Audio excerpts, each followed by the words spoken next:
Jangan lupa subscribe YouTube channel Metro TV News dan jangan lupa nyalakan notifikasinya.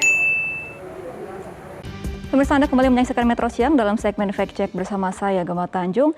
Tingginya harga minyak goreng di akhir tahun 2021 membuat pemerintah menetapkan harga eceran tertinggi sebesar Rp14.000.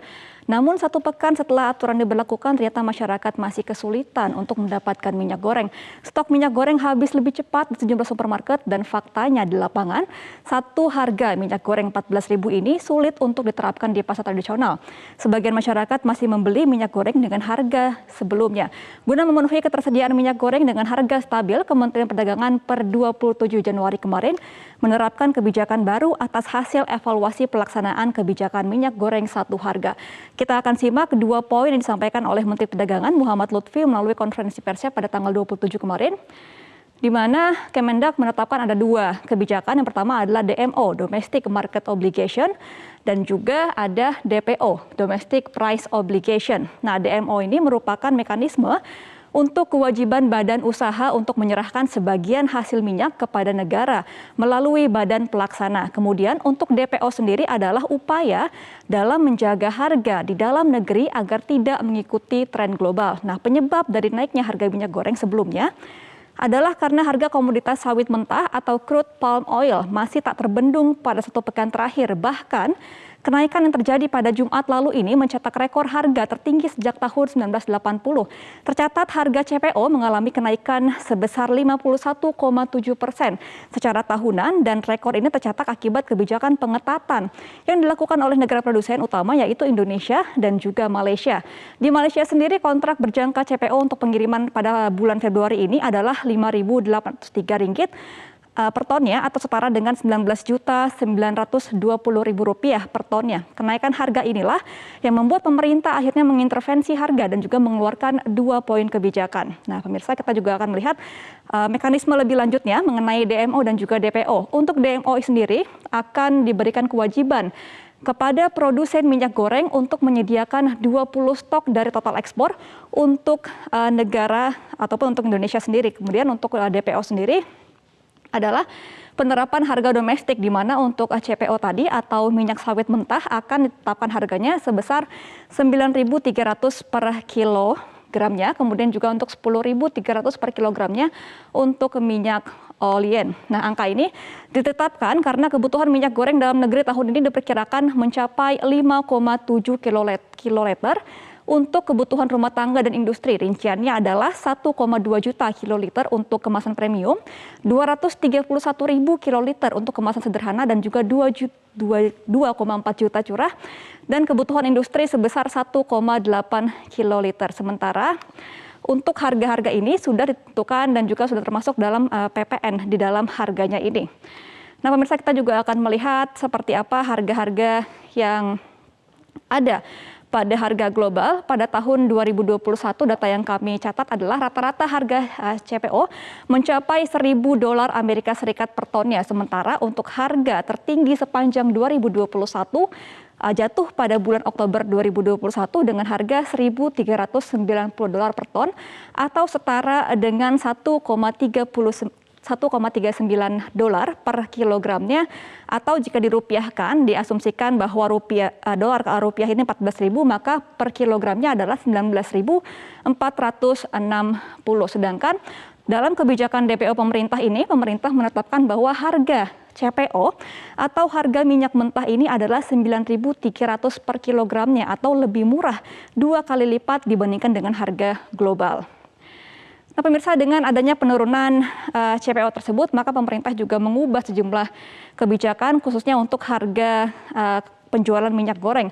Yang pertama adalah untuk minyak goreng curah akan dijual dengan harga Rp11.500 per liternya. Kemudian juga untuk kemasan sederhana akan dijual Rp13.500 per liter, dan untuk kemasan premium tetap menjadi Rp14.000 per liternya. Semua kebijakan ini akan berlangsung pada tanggal 1 Februari, baik di pasar tradisional ataupun di swalayan. Dalam konferensi persnya, Menteri Perdagangan Muhammad Lutfi menegaskan kepada seluruh produsen untuk segera mempercepat produksi dan juga distribusi secara merata. Ia juga tak segan untuk menindak oknum yang mempermainkan harga dan juga menimbun stok minyak goreng ketika adanya penekanan harga minyak goreng. pada awal Februari nanti. Nah pemirsa, DMO sendiri ini sudah pernah nyaris diterapkan pada tahun 2008. Memang seluruh penyesuaian ini tentunya bertujuan agar stok minyak goreng tetap aman dan juga stabil. Tapi melihat kilas balik pada tahun 2008 adalah penerapan DMO gagal diimplementasikan dikarenakan adanya pengawasan yang minim di lapangan. Kemudian juga petani tak mendapatkan harga global serta adanya permainan harga dan juga stok oleh sejumlah oknum. Kemudian juga dari dugaan KPPU bahwa ada indikasi kartel dan juga 40% pasar dikuasai oleh 4 perusahaan besar di Indonesia, sehingga memang untuk pembagian dari harga ini merugikan sejumlah pihak, khususnya bagi para petani sawit. Nah pemirsa, sebelumnya juga kebijakan DMO ini disambut baik oleh sejumlah pihak seperti Gabungan Pengusaha Kelapa Sawit atau GAPKI. Ketua Bidang Komunikasi GAPKI, Tovan Mahdi, mengatakan bahwa mendukung kebijakan pemerintah untuk mencapai stabilitas harga. Sedangkan dari Institute Development of Economics and Finance atau INDEF menilai bahwa DMO dan juga DPO akan sulit diterapkan untuk jangka panjang. Hal ini dikarenakan kesejahteraan petani sawit akan menjadi pertaruhan, sehingga memang untuk penerapan DMO dan juga DPO ini juga harus menjadi salah satu upaya agar minyak goreng ini tetap dari harga stabil, tetapi juga ada diskusi antara Kemendak dan juga pihak produsen serta petani sawit agar nantinya ini tidak ada yang merugikan satu pihak saja. Nah, pemirsa, kita juga akan langsung melihat bagaimana evaluasi dari harga eceran tertinggi yang sudah diterapkan selama 1 minggu terakhir. Yang pertama adalah ketika penerapan kebijakan harga eceran tertinggi pada tanggal 19 Januari 2022 kemarin. Yang pertama adalah banyaknya masyarakat yang melakukan panic buying sehingga berdampak kepada cepat habisnya stok minyak goreng di supermarket dan juga di sejumlah retail lainnya, sehingga stok mulai langka. Kemudian juga hanya tersedia di pasar swalayan karena minyak goreng harga 14.000 ini hanya ada di supermarket saja. Sedangkan di pasar tradisional ini tidak ada yang menjual 14.000 karena para pedagang di pasar ini membeli minyak sebelumnya ini menggunakan harga lama, sehingga ketika menjual kembali mereka tidak dapat menjual dengan harga baru karena akan merugi ataupun untungnya hanya sedikit saja, sehingga minimnya operasi pasar menyebabkan sejumlah pasar tradisional tidak dapat mengikuti adanya aturan harga eceran tertinggi pada saat itu, yaitu 14.000 per liternya. Sehingga dengan adanya evaluasi dari kebijakan satu harga minyak goreng tersebut, diharapkan Kementerian Perdagangan ini dapat melakukan operasi pasar dan juga melakukan sidak langsung ke lapangan agar seluruh kebijakan ini dapat berjalan dengan baik.